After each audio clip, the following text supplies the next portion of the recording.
अस्सलाम वालेकुम दोस्तों, आखिरकार वही हुआ जिसका इंतजार था। Supreme court practice and procedure bill 2023 supreme court और इस्लामाबाद हाई कोर्ट में चैलेंज कर दिया गया। अदालत उज़्मा में दायर दरख्वास्त में मौक़िफ़ इख्तियार किया गया है कि सुप्रीम कोर्ट के रूल्स बनाने का इख्तियार सिर्फ सुप्रीम कोर्ट को ही हासिल है। सुप्रीम कोर्ट के हवाले से की गई कानून साजी बदनीयती पर मबनी है। एक्ट को गैर कानूनी और गैर आईनी करार देकर कलअदम करार दिया जाए। दरख्वास्त गुजार मोहम्मद हुसैन एडवोकेट का कहना है कि आर्टिकल 70 के तहत एक्ट ऑफ पार्लियामेंट के जरिए सुप्रीम कोर्ट के इख्तियारात महदूद नहीं किए जा सकते। पार्लियामान का मंजूर करता एक्ट आर्टिकल 191 के भी मुनाफी है। दूसरी जानिब सुप्रीम कोर्ट की प्रैक्टिस एंड प्रोसीजर तरमीम इस्लामाबाद हाई कोर्ट में चैलेंज कर दिया गया। सुप्रीम कोर्ट की प्रैक्टिस एंड प्रोसीजर तरमीम बिल वकील सैयद आफ्ताब ने हाई कोर्ट में चैलेंज कर दिया। दरख्वास्त में कहा गया है कि बुनियादी मुतालबा सिर्फ आर्टिकल 184 के तहत फैसलों के खिलाफ हक के अपील का था। अपील का हक चीफ जस्टिस के इख्तियारात में कमी लाए बगैर दिया जा सकता है। हाई कोर्ट के तर्ज पर इंटर कोर्ट अपील का हक दिया जा सकता है। दोस्तों, हमने आपको इससे पहले वीडियो में बताया था कि supreme court practice and procedure bill के तहत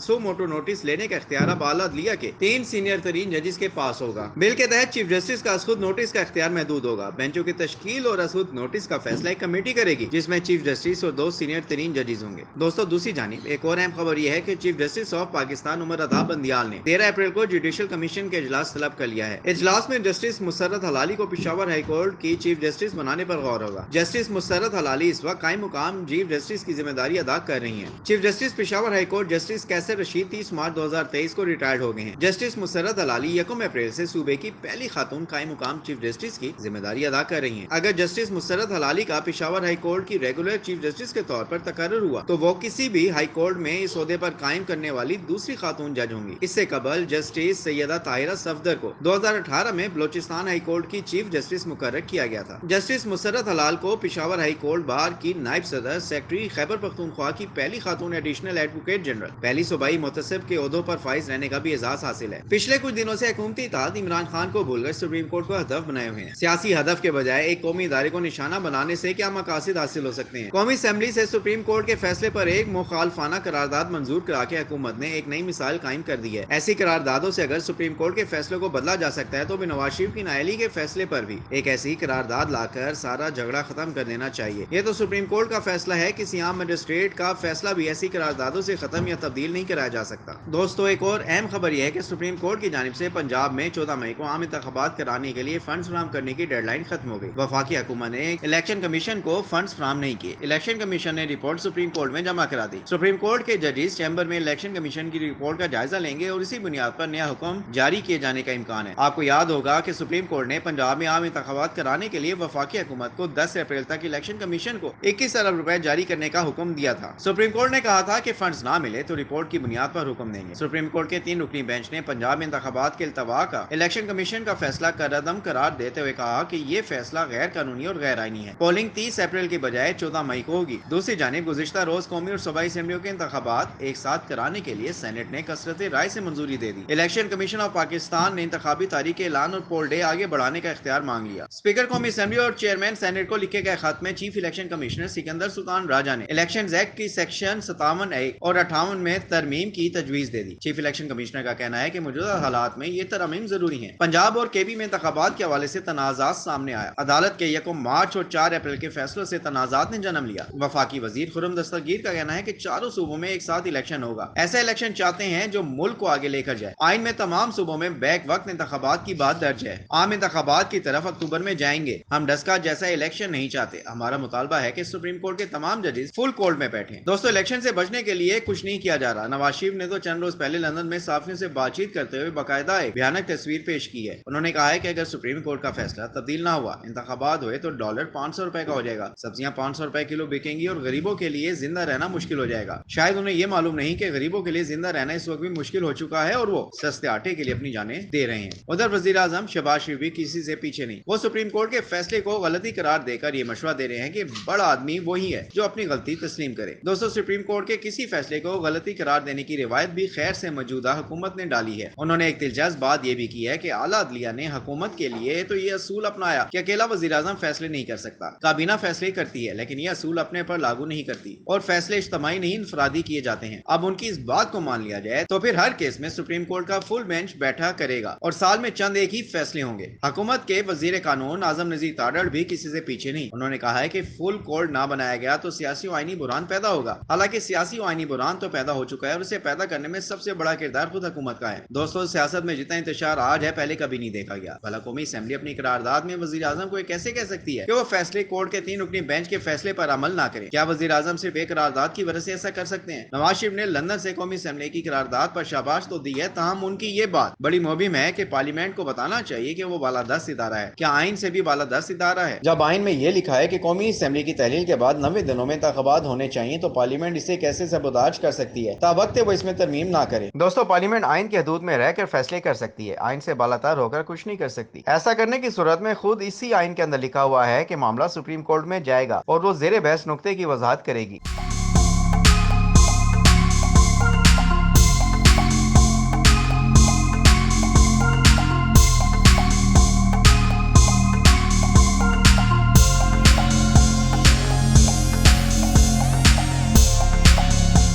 इस सारी सूरत हाल में साबिक स्पीकर कौमी असेंबली असद कैसे की तरफ से एक अच्छी तजवीज ये आई है कि अगर हुकूमत और पीडीएम की जमातें ये चाहती हैं कि इंतखाबात एक ही दिन हो, तो उसके लिए आईनी तरमीम की जा सकती है, जिसके जरिए वन टाइम 90 दिन की मुदत बढ़ाने का फैसला किया जाए। हुकूमत इसी तजवीज को नहीं मानेगी, क्योंकि शवाहिद के मुताबिक इसके लिए मौजूदा साल तो क्या, अगले साल भी इंतखाबात कराना एक डरावना ख्वाब है। अब ऐसे ही बात आगे कैसे बढ़ सकती है? उधर इलेक्शन कमीशन ने अपने इंतजाम मुकम्मल करना शुरू कर दिए हैं और ये भी कह दिया है कि इन इंतखाबात और फंड्स के लिए पंजाब हुकूमत को कोई खत नहीं लिखा जाएगा, क्योंकि सुप्रीम कोर्ट के फैसले में वाज़ेह तौर पर हुकूमत और इदारों को अहकाम जारी कर दिए गए हैं। अब ये उनका काम है कि अमल दरामद करें। दोस्तों, देखना यह है कि वजीर आजम अपनी इस कौमी असेंबली का कहना मानते हैं या सुप्रीम कोर्ट का हुक्म। अगर वो कौमी असेंबली की करारदाद के मुताबिक चलते हैं और 3 रुकनी बेंच का फैसला नहीं मानते और उस पर अमल दरामद नहीं करते, तो इसके नताइज क्या निकलेंगे? इस बारे में हमें कुछ कहने की जरूरत नहीं, क्योंकि सुप्रीम कोर्ट अपने फैसले में कह चुकी है कि ऐसा करने की सूरत में मुनासिब हुक्म जारी किया जाएगा। देखा जाए तो पंजाब में इंतखाबात मुकर्ररा वक्त पर हो जाएंगे। इसी दौरान ये खबर भी सामने आई है कि मुस्लिम लीग नून, पीपल्स पार्टी और जमीयत उलमा इस्लाम ने इंतखाबात में हिस्सा न लेने का फैसला किया है और अपने उम्मीदवारों से कहा है कि वो अपने कागजात वापस लेंगे। दोस्तों, इसे जमहूरियत से फरारी कहा जा सकता है। इससे इंतखाबात एक तरफा तो हो जाएंगे, मगर उनकी आईनी और कानूनी हैसियत पर कोई फर्क नहीं पड़ेगा। रास्ता फिर वही है जिसकी तरफ बार बार तवज्जो दिलाई जाती है कि दालों से टकराव के बजाय सियासी जमातें आपस में मिल बैठें और आगे बढ़ने की राह निकालें। करारदादों या दीगर हरबों से इस सिस्टम को ज्यादा अरसे तक चलाया जा सकता। इस सारे अमल से किसी मुआवजे के तहत बच जाएंगे। करारदादों या दीगर हरबों से सिस्टम को ज्यादा अरसे तक नहीं चलाया जा सकता। इस सारे अमल में किसी मुआवजे के तहत बच भी गए तो 4 महीने बाद फिर आईनी मुद्दत पूरी होने पर इंतखाबात सर पर आन खड़े होंगे। ताहम महाज राय यही रही तो इसका नुकसान होगा, जिससे बचने की राह निकलनी चाहिए।